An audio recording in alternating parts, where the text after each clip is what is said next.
I couldn't find happiness in anything. I started reviewing all the places I was searching, like money, jewelry and women. Look at the lifestyle we was living. Now I find satisfaction in the simple things. Look at the inner peace that religion brings. Like just knowing your purpose in life. Like knowing the angel of death could take your soul tonight. Like the possibility of you getting to paradise. You know, knowing you can get there if you're living right. At the end of the day, when we really get to the forefront of the game and whatnot, you'll see how creative man really is and what man can do the girl thing, the money thing, the club thing, the gun thing, the rude boy thing, the gun, drugs, anything, killing, whatever you know what I'm saying. Assalamu alaikum wa rahmatullahi wa barakatuh. My name is Bashir Abu Khadija Blenman. You might have known me before as B Double, and approximately 3 years ago, I done a documentary for Roadside to Islam about how I came to Islam. 3 years later, a lot's happened, and alhamdulillah, like I say, there was a lot of doubts. There was a lot of people were skeptical about the change. A lot of people thought maybe it was a phase and whatnot, but alhamdulillah, I'm still here by the mercy of Allah. Subhanallah. When I did the documentary, technically it was maybe one of the worst parts of my life because I was going for a rocky marriage. I never had a job. I just lost my twin girls. My twin girls just died. But in reality, it was maybe the happiest part of my life. My iman had never been so high, and it's a part of my life that, like I say, a lot of things happened that have molded me into the person I am today. Alhamdulillah. من ترك الشيء لله أوضح الله خيرا منه. The Prophet Muhammad sallallahu alaihi wasallam said that whoever leaves something for the sake of Allah, he will replace it with better. And wallahi, this has played a major part in my life for many reasons. Like you know, and like some people know, when I came to Islam, when I made the change, a lot was happening in my life, and a lot of so-called good things were happening for me. Being record deals and whatnot, CDs in major stores, and obviously money and the whole lifestyle that comes with it. And alhamdulillah, I changed for the sake of Allah, not for the sake of people. And one thing people don't realize is that I thought that things were going to get very bad for me. But alhamdulillah, Allah protected me up until this day. And alhamdulillah, things are getting better. Like you know, like some people know, I live in Mecca now. And I never thought in a million years that I would even visit this place. But alhamdulillah, I live here now. But subhanAllah, it's something that it shows that everything is easy for Allah. To think that I come from a background where I never even went to college. I went to college for like maybe 2 weeks. Never went to university, never had a job before Islam and these type of things. SubhanAllah, and to think that Allah has blessed me and brought me to this land, it's something that is beyond, it was beyond my imagination. Like I say, some people could say that maybe I'm like a living example that if you leave something for the sake of Allah, then He will replace it better. Like some people know, I had like a fake degree in these things when I got my teacher qualification, and many people told me to use it. I was offered jobs here and whatnot, but I decided to rip it because I thought I'm not going to lie for the rest of my life. And I know that Allah will make a way for me, inshallah. Before I knew it, I had a job in Medina. Like I said, there's many situations that happened when I was still in the UK. And it just proves that, like I say, when you have patience and whatnot, then Allah will make a way for you. A lot of you think that you have no hope and whatnot. But wallahi, I'm telling you, everything's easy for Allah. Kun fayakun. Allah just says it and it is. And it's living proof that, like I say, this deen is something that is much better than whatever you're holding on to in this life of crime and music and these type of things. And Allah will replace all the things that you're leaving in this life for much better things.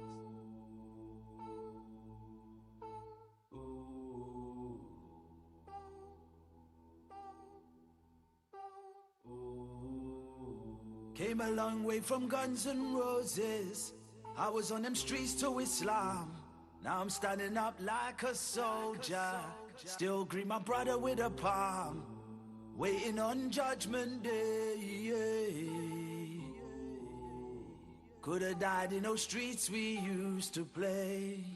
But now we change. Da da da da da da da da. We praise His name. Allah, Allah, Allah. 'Cause now we change. Da da da da da da da da. We praise His name. Allah, Allah, Allah. SubhanAllah. You learn about Jannah and you learn about Jahannam and the Barzakh. is enough for you to want to change and to want to do the right thing, and obviously not to gamble with your akhirah. But obviously with the thought that, you know, Allah replaces what you left for better, was a good incentive for me to change. So I always had it in my mind that inshallah I'll be a halal millionaire. Other things as well, obviously, like friends saying funny things like next year inshallah you're going to do i'tikaf in haram, and I'm thinking that they're crazy, it's not going to happen. And subhanAllah, the next year I did i'tikaf in haram. Even my friend Abu Bakr, I remember I went to do Umrah.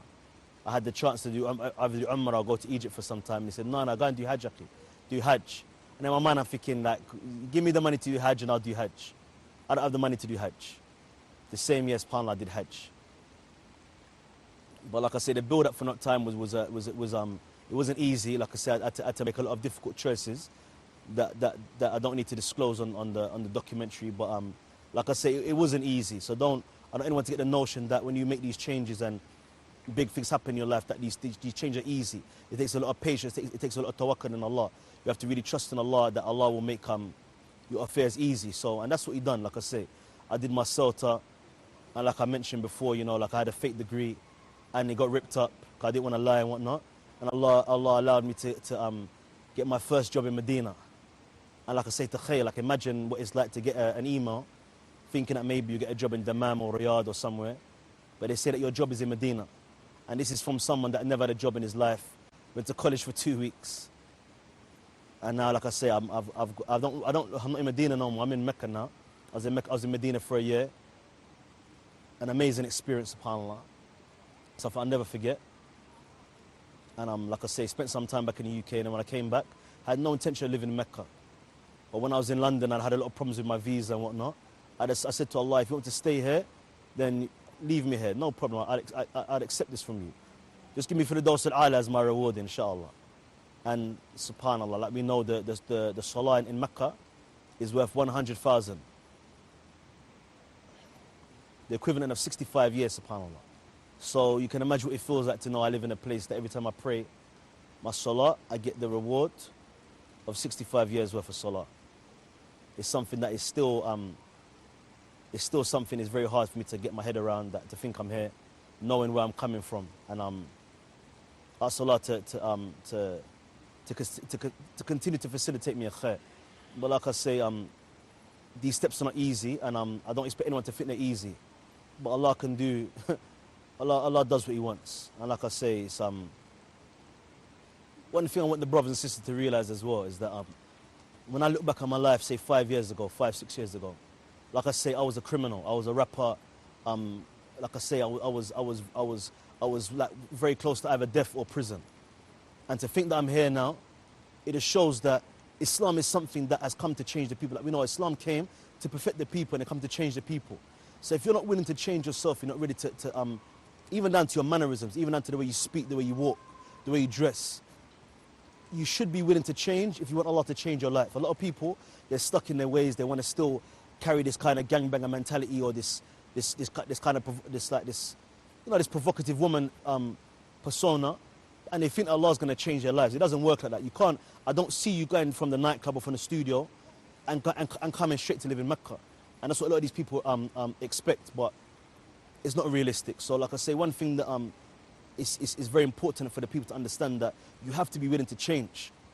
Like a lot of the brothers that you know that have come to Islam and Allah has blessed them with good lives now, they were totally different people before. They changed the way they speak, they changed the way they dress, the way they act, the way they deal with the people. And that's the small things like littering and smiling, and the small things that people have changed about themselves, when before we were from the oppressors, we were from the worst of people. And Allah's blessed us with Islam, so it's upon us to change, and alhamdulillah, that's what a lot of us have done. So it's very important for people to realize that it's not something that you could take lightly, and it's something that you could just kind of drag your feet with. You have to be willing to change and to try to gain the pleasure of Allah to the best of your ability. One thing I want the people to understand, is that don't ever think I don't understand how difficult it is for you to change. I know it's like to have a low level of fame and to know what type of fitna that is to leave. Do you understand? I understand. But at the same time, you guys now, a lot of the guys I was with before, you're dealing with a lot of fame now. You're famous, you're on TV every day and whatnot. You're making a lot of money. I understand. But what you don't understand is that what you're holding on to And what Allah has for you in replacement is much better for you. You can leave these dirty women, you can have a pious woman. Do you understand? You leave these bad friends, and Allah will give you brothers. You leave this dirty haram money, Allah can give you good halal money. Like I'm telling you, anything that you're holding on to, Allah can replace it for you. But more importantly, like I say, it's the peace you're going to have in your heart, the happiness you're going to have in your heart, and the hope of something that is never going to end for you. Like I say, you can't gamble with your afterlife. You can't gamble with your life. I was never gambling in Jahiliyyah, and I'm not going to gamble with my life now. So I don't see why a lot of these people choose to gamble with their lives now. You know this life you live in is temporary. And a lot of you that have that little knowledge that you have, you know that you're going to have to answer for the things you're doing. So don't think I don't understand what you're going through, but at the same time you have to ask yourself, is it really worth it? Allah's promised you houses with gold and silver bricks, mansions. He's promised you a woman that you're going to stare at for 40 years when you first see her. He's promised the last one of you that enters paradise a property that is 10 times the size of the whole earth. Why would you want to gamble with this, brothers? Why? Doesn't make any sense.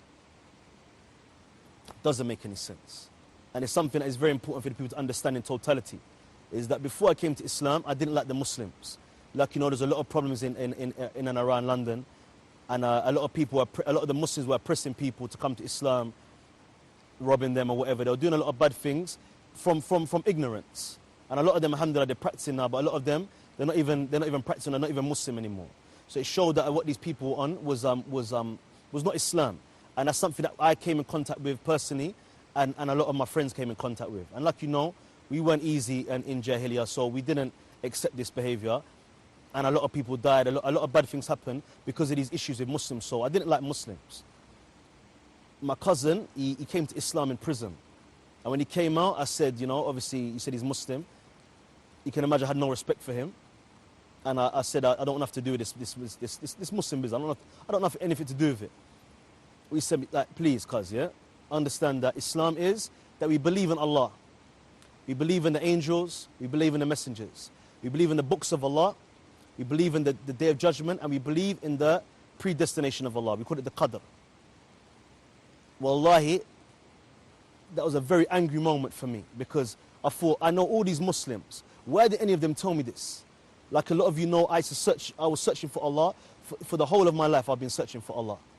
But all in the wrong places. Looking into a lot of bad things I was looking into. Obviously, this was the qadr of Allah, that He want me to understand the rest of the rubbish out there, so that when I came to Islam, I would appreciate it. But no one ever told me this. All I knew was bad,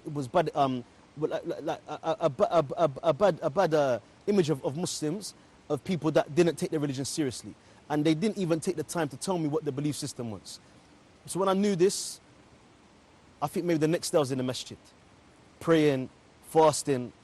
My first salah was Salatul Eid, in the masjid, praying, fasting, stop smoking, stop drinking, living like a Muslim. And a lot of you don't know, my name was Bashir before Islam. I was born with the name Bashir. This was my name as a kafir. This was my name. So when a friend of mine, his mother, saw me one day, and she knows I go to the masjid, she knows I pray, she knows I fast and all these things, she knows my name is Bashir. She said, yeah, you're Muslim, aren't you, Bashir? You're Muslim. I said, no, I'm not Muslim. Like, my actions are of the Muslim, but I don't want to be a Muslim. I don't respect the Muslims. I don't want to be a Muslim. I just want to do the actions of the Muslim. She got very upset with me. Said, nah, you have to take Shahada. You have to. How can you not be a Muslim? You have to take Shahada. So I said to her, don't worry, Mum. Tonight, I'll pray Salat Istikhara. And inshallah, Allah will give me an answer in my dream, inshallah. And like, you know, Salat Istikhara is something that's known to the Muslims. But like I say, this was the level of my Islam before I even came to Islam. Because I was practicing maybe like nearly a year before I even came to Islam. That night I had a dream. I don't know who it was, but I know who it was. But I was in my house and someone was speaking from the roof from above me, saying, Bashir, what's wrong with you? You're a Muslim. Khalas, you're a Muslim. What's wrong with you?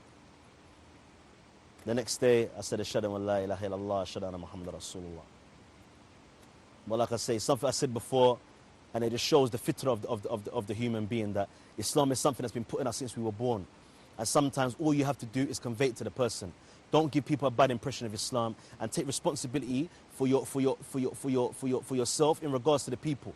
Because if you call people to evil, you'll be rewarded for this. And if you call people to good, you'll also be rewarded for this. And one thing that you know that will be held accountable for on the Day of Judgment is the relationship we had with the non-Muslims and how we conveyed the deen to these people. If we did it or if we didn't do it. So if you're one of the people that, like I say, are keeping people away from the deen, you need to be very careful and try to rectify your affairs, inshallah. Wallah, a lot of us before Islam, this is all we needed. And obviously the guidance is from Allah, but I advise other people, like I say, to take heed from this, to know that you have to be very careful about how you convey Islam to the people. Not for no, like I say, you got to remember that the next project now, I will expand, but right now, it don't make sense, you know what I'm saying, because I'm not trying to be like this whole affiliation thing with other people, you know what I mean, there's a lot of politics going on. Yeah. My people you see me with, I don't care how long I've known you, not in a bad way, but if you got to put me blade or any mic, like vibe, anyway, I don't care how long I've known you.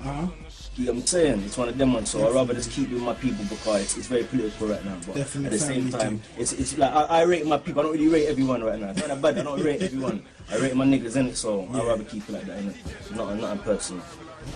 What was Bashir like before Islam? I can say, you know, it was always, one thing about Bashir was always intelligent, innit? But, you know, we were just kind of like young youths on the road, you understand? Like, we was always kind of got distracted by them kind of things there. But, like, one thing I can always say about him, like I said, he was intelligent. So it's like, even before he got into Islam, you know, we would be doing whatever we was doing, keeping up whatever nonsense we was keeping up. But one thing, we would like go home and read up things and research things and always getting knowledge. You understand? Some of the knowledge that we was getting may have been a bit off course, but we was always wanted to kind of learn, and it's kind of a thing that will probably surprise you about us, you understand? But, you know, like I said, we was young youths, we was on the roads, we was doing certain things we know we're not supposed to be doing, but yeah, man, Bashir, he was, you know, he's always been a good person, big heart, funny, do you understand? That's the kind of things that come into my head when I think about Bashir. We was more about money, do you understand? We was always trying to make money and stuff. Like, as you can see, another thing about his persona, he was flashy, he was about his clothes, he was about his jewels, do you understand? So, you know, that was the, you know, the B double kind of side of him, do you understand? So it's like, there's one thing I can definitely say about Bashir, like obviously, when I kind of first see him, obviously there was a time in South London, as everybody knows, well not South London, all of London, where, you know, like probably like early 03, 04, 05, when there was like a lot of young black youths kind of getting into Islam, some for the right reasons, some for the wrong reasons. But I remember when that period was happening, like, he wasn't really he was still in his Tottenham frame of mind, like, rah, nah, da, da, da, like, he didn't really take to it at first, do you understand? But one thing I can say about Bashir is that when he did get into Islam, even when we were still doing madnesses, he would always stop to find time to pray. And I can, like, being in my house, you understand? We was together all the time, like, he used to come down to, like I said, he got family and stuff, he used to come down, check me. I used to go to Tottenham, be up there for days with, like, we used to, you understand, roll. So I've seen it, like, even when we was doing wrongness, he would always stop and find time to pray. So that's when I could see him start to take it seriously, do you understand? So yeah. What difference do I see in Bashir? I mean, there's a big difference. Obviously, like the things that he was into before, like I said, the money, clothes, jewels, girls, all of that stuff. He just sat there. I remember one time, like, when I didn't see him for a little while, and we met up and had a food, and he was just like, bro, none of this stuff interests me anymore. And it's like the best thing ever. Like, my mind's clear. All of these little things that we used to chase and go and do whatever for to try and get, I don't care about anymore. So it was just, that was like, for me to hear that coming from him was a big thing, because obviously that was what our lives was about, really. So it's like, that's one of the biggest changes. And obviously, like, yeah, man, he just, to be honest, yeah, he seems happier as a person still when I talk to him. So that's like that is a big, massive change, isn't it?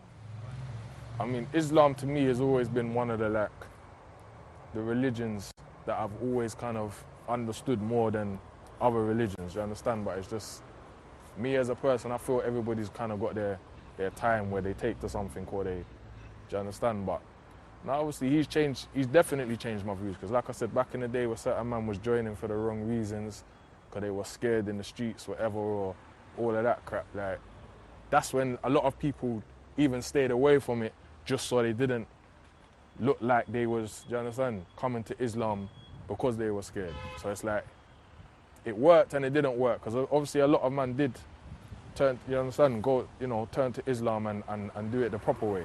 And Bashir is like probably one of the biggest examples I've ever seen. Do you understand? Because literally changed his life around. As you know, he doesn't live in the country no more. He's in Saudi, teaching, doing good things, started his family. So, you know, yeah, obviously, definitely my perception of Islam has changed from watching his experience. All right, Bashir, subhanAllah, it's been 3 years roughly since we did that Roadside to Islam interview. And subhanAllah, as we both know, since we did that interview, many people shocked. Alhamdulillah, the interview just got under 500,000 views.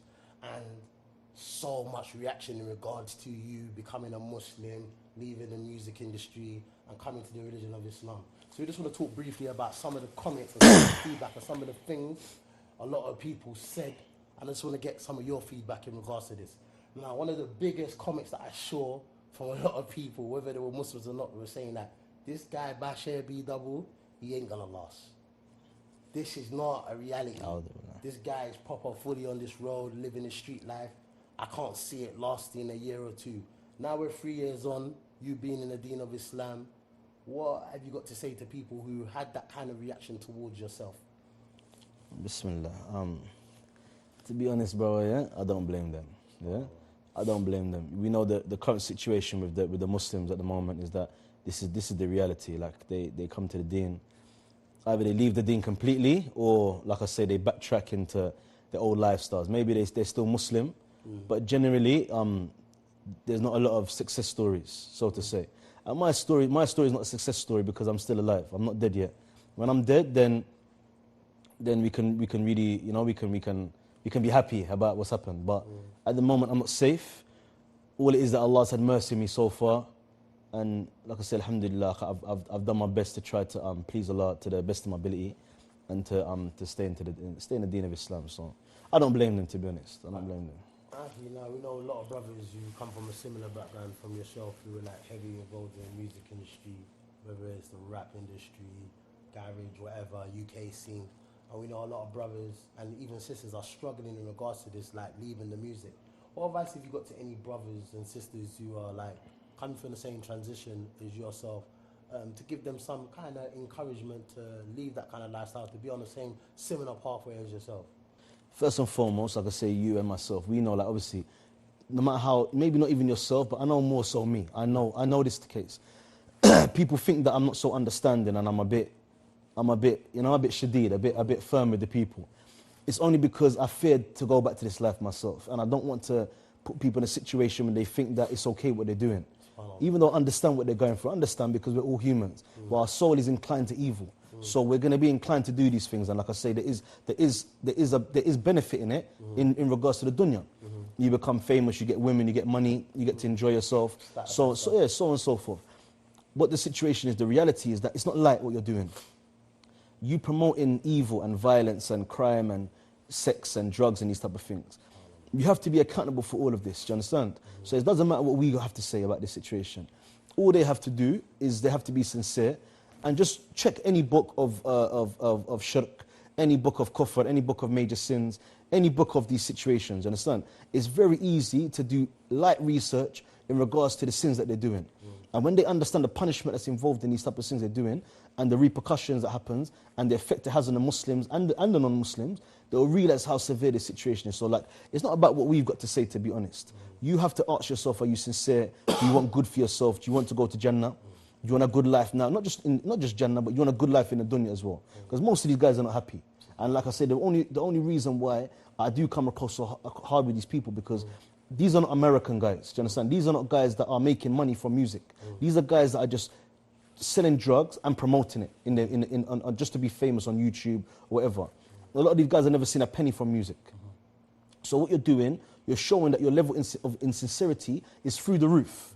Because I've been on the street before rap and all these type of things, driving a Corsa, selling a bag of guns every day, selling drugs, whatever. Do you understand? I didn't want no one to know what I was doing. I just wanted the money. So a lot of these guys say we're just doing it for the money. If you're doing it for the money, you just be on the road like everyone else, doing it quietly and getting the money.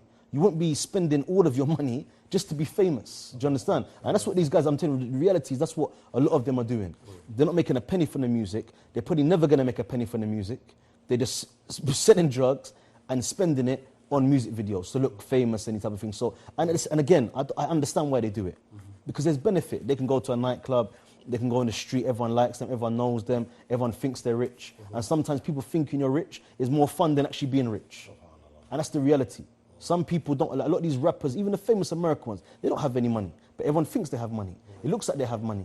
They have the things that necessitate you thinking they have money. So sometimes it's more fun than the man that's a millionaire that wears a tracksuit and, you know what I mean, he drives a normal car. Yeah. Like how, like, I'm not saying he was millionaires, but we made money. Quietly, do you understand? So, this is a situation. What they have to do is be sincere.